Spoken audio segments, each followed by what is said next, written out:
সিরিয়াতে যে হলো, সিরিয়াতে এই বিপ্লবী সরকার এসে সাথে সাথে অনেককে মৃত্যুদণ্ড দিল, অনেককে অপসারণ করলো। তো আমাদের এখানে আমরা দেখলাম খুব ঢিলেঢালাভাবে কিছু মানুষকে গ্রেফতার করা হলো, এবং আমরা এখনও দেখছি যে কোর্টে তারা যায়, হাসতে হাসতে যায়, তাদেরকে জেলে অনেক সুযোগ সুবিধা দেওয়া হচ্ছে।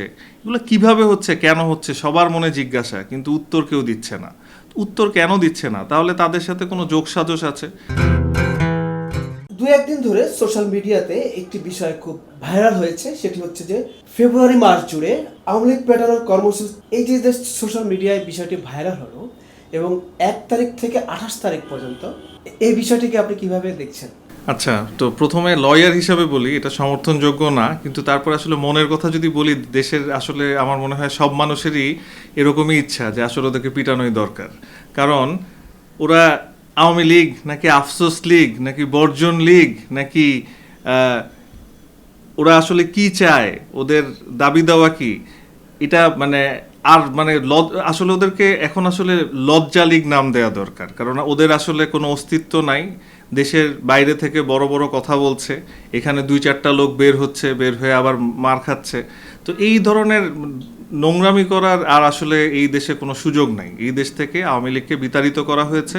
এই দেশে আওয়ামী লীগ বা এই ফ্যাসিস্ট যারা সরকারের দোসর ছিল, সুবিধাভোগী ছিল এবং এর সাথে সরাসরি সংশ্লিষ্ট ছিল, তাদের এই দেশে আর কোনো প্রবেশ করার এবং এই দেশের রাজনীতি করার কোনো অধিকার থাকতে পারে না। আওয়ামী লীগের রাজনৈতিক কর্মসূচি দেওয়ার ঘোষণা এটা কেন দিল, বা তারা দিচ্ছে কেন, কোথা থেকে সাহস পাচ্ছে? আচ্ছা, এখানে প্রথমত আমার কাছে মনে হয় যে এখানে সরকারের ব্যর্থতা আছে এবং অনেক দলেরও ব্যর্থতা আছে। যে আপনি দেখবেন এই যে সিরিয়াতে যে হলো, সিরিয়াতে এই বিপ্লবী সরকার এসে সাথে সাথে অনেককে মৃত্যুদণ্ড দিল, অনেককে অপসারণ করলো। তো আমাদের এখানে আমরা দেখলাম খুব ঢিলেঢালাভাবে কিছু মানুষকে গ্রেফতার করা হলো, এবং আমরা এখনও দেখছি যে কোর্টে তারা যায়, হাসতে হাসতে যায়, তাদেরকে জেলে অনেক সুযোগ সুবিধা দেওয়া হচ্ছে। এগুলো কিভাবে হচ্ছে, কেন হচ্ছে, সবার মনে জিজ্ঞাসা, কিন্তু উত্তর কেউ দিচ্ছে না। উত্তর কেন দিচ্ছে না? তাহলে তাদের সাথে কোনো যোগসাজশ আছে? তো আমরা যেটা মনে করি, আমাদের এই সরকারের কাছে, ইন্টারিম গভর্নমেন্টের কাছে অনেক প্রত্যাশা ছিল। আমি বলবো না যে তারা প্রত্যাশা পূরণে সম্পূর্ণ ব্যর্থ হয়েছেন, কারণ আওয়ামী লীগ আসলে দেশটাকে এমন একটা পর্যায়ে রেখে গিয়েছিল যেখান থেকে এই সব প্রত্যেকটি স্তরে স্তরে প্রশাসনের আওয়ামী লীগের লোক। কাজেই ওই ফ্যাসিবাদী সরকারের সুবিধাভোগী লোকদের কাছ থেকে এখন যদি আমরা এক্সপেক্ট করি যে তারা একদিনে তাদের বিরুদ্ধে চলে যাবে, এটা যেমন ঠিক না।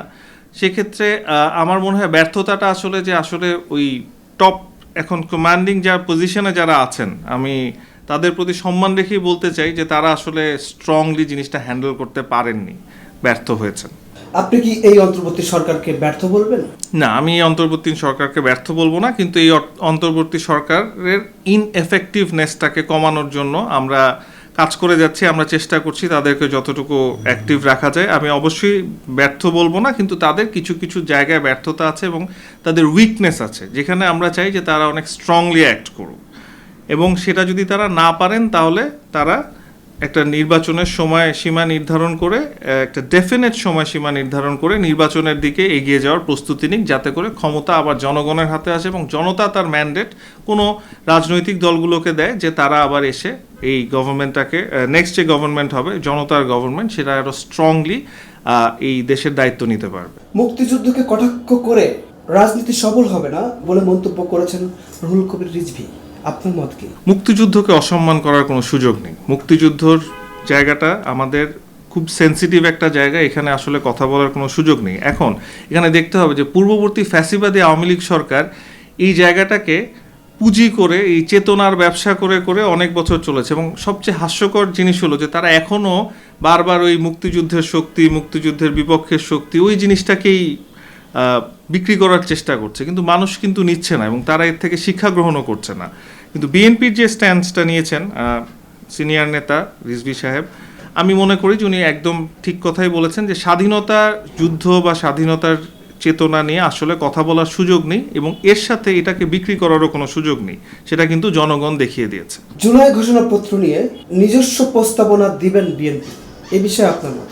এই বিষয়ে এটা আসলে অবশ্যই জুলাইয়ের ঘোষণাপত্র একটা ইম্পর্টেন্ট ফ্যাক্টর। সো এখানে বিএনপি ছাড়া অন্যান্য যে রাজনৈতিক দলগুলো আছে, সবারই তাদের নিজস্ব মতামত দেওয়ার অধিকার আছে এবং সবারই দেওয়া উচিত।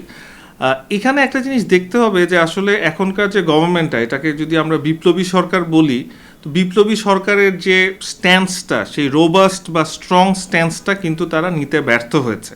কাজে এই যে জুলাইয়ের ঘোষণাপত্র, এটা যদি চাপিয়ে দেওয়া হয় মানুষের ওপর, সেটাও কিন্তু হবে না। সো এখানে আসলে আমি বারবার যেটা বলি যে জাতীয় ঐক্যটা ধরে রাখা জরুরি। আমাদের মধ্যে প্রতিদ্বন্দ্বিতা থাকবে, কিন্তু এই প্রতিদ্বন্দ্বিতা যেন আমাদের ঐক্য নষ্ট না করে। কারণ আমরা ঐক্যটা কোথায় করেছিলাম? যুগপৎ আন্দোলনটা আমরা করেছিলাম ফ্যাসিস্ট আওয়ামী সরকারের বিরুদ্ধে। সো ওই জায়গাটাতে আমাদের সবাইকে একসাথে থাকতে হবে এবং কিছু কিছু জায়গায় সবাইকে ছাড় দিতে হবে। আমরা ইদানিং রাজনীতি পাড়ায় দেখছি যে বিএনপি জামাত দ্বন্দ্বে জড়িয়ে পড়ছে, কথার যুদ্ধে জড়িয়ে পড়ছে। এই বিষয়টিকে কিভাবে দেখছেন? এটা আসলে সরাসরি আমাদের রাজনৈতিক দলের সাথে এর কোনো সম্পর্ক নাই, কিন্তু এর বাইরে যদি আমি পার্সোনালি এখানে আমার ওপিনিয়ন দিই, তাহলে আমার কাছে মনে হয় যে আসলে আদর্শিকভাবে দুটো দল দুই ধরনের রাজনীতি করেছে। এখন একটা স্ট্র্যাটেজিক টাইমে আমরা অনেকবার শুনেছি যে বিএনপি বলেছে যে আমাদের এই যে জোটটা জামাতের সাথে, সেটা হচ্ছে এই ভোটের রাজনীতির জন্য, কিন্তু আদর্শিক জায়গা থেকে কিন্তু দুইটা দল সম্পূর্ণ ভিন্ন। সো আসলে কিছু জায়গায় এখন সময়ের সাথে সাথে আরও দেখা যাবে যে এই আদর্শিক জায়গাগুলো থেকেই হয়তো তাদের মধ্যে বিভেদ সৃষ্টি হবে। কিন্তু আবারও আমি বলবো যে এই বিভেদটা যেন প্রতিদ্বন্দ্বিতাপূর্ণ থাকে, এই বিভেদটা যেন ওই ঐক্যে ফাটল না ধরাতে পারে। সবার মনে দাগ কেটেছে একটা ঘটনা, সেটি হচ্ছে একজন বিডিআর সদস্য 16 বছর পর কারামুক্ত হয়ে এসে ওনার বিবাহ করে রেখে যাওয়া স্ত্রীকে ফেরত পেয়েছেন। তাদের মিলন আমরা সোশ্যাল মিডিয়াতে দেখেছি।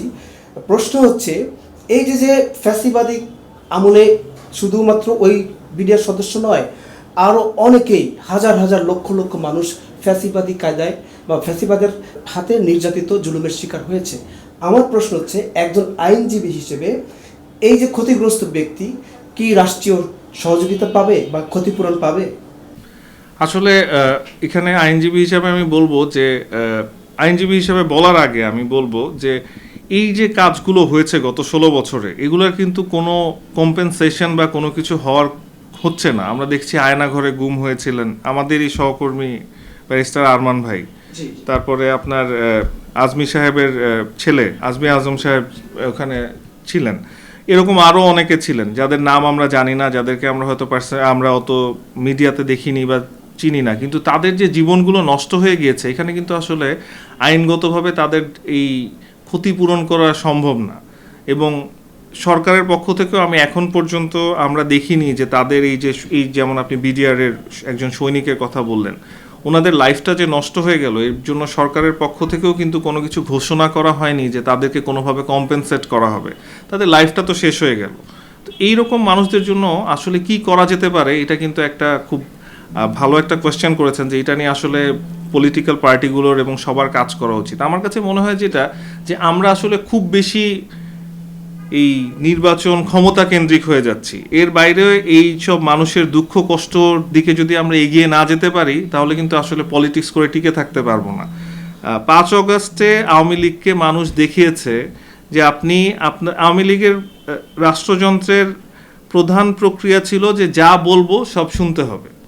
এটা ওই নাৎসি পার্টির যে নিয়ম নীতি ছিল যে একটা জিনিস যখন আমরা বলতে থাকবো তখন আস্তে আস্তে মানুষ এটাকে বিশ্বাস করে নিতে বাধ্য হবে। আওয়ামী লীগেরও সেম ছিল, কিন্তু আপনি দেখবেন যে মানুষ কিন্তু আসলে জিনিসগুলো বিশ্বাস করে নাই। কারণ শেষে 5 অগস্টের আগে জুলাই থেকেই আমরা দেখছিলাম যে তখন আস্তে আস্তে মানুষের ভয়টা কেটে যাচ্ছিল, এবং যখন ভয়টা কেটে গিয়েছে সেই মুহূর্ত থেকে মানুষ আর কেউ বাসায় ফিরে যায় নাই, যে যার জায়গা থেকে, যে যার অবস্থান থেকে, যে যার সাধ্যমতো ফাইট করেছে।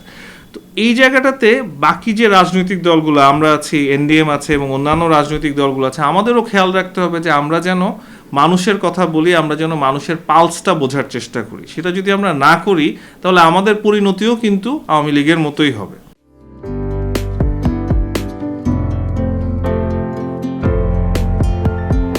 পহেলা জানুয়ারি 2025 ইউটিউব জার্নালিজমের অগ্রদূত changetv.press 6 বছর পেরিয়ে পা রাখল গর্বিত আমি অত্যন্ত আনন্দিত হলাম যে চেঞ্জ টিভি আগামী কয়েকদিনের মধ্যেই 6 বছর পূর্ণ করবে। হাঁটি হাঁটি পা পা করে চলা শুরু করে এখন সে বেশ দৌড়াদৌড়ি করছে বলা যেতে পারে।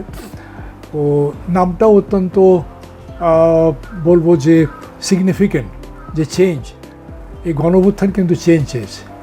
সেই হিসেবে তোমার টেলিভিশনের তোমার এই চ্যানেলের নামের একটা যথেষ্ট মিল মিল আছে। পাওয়া যায়।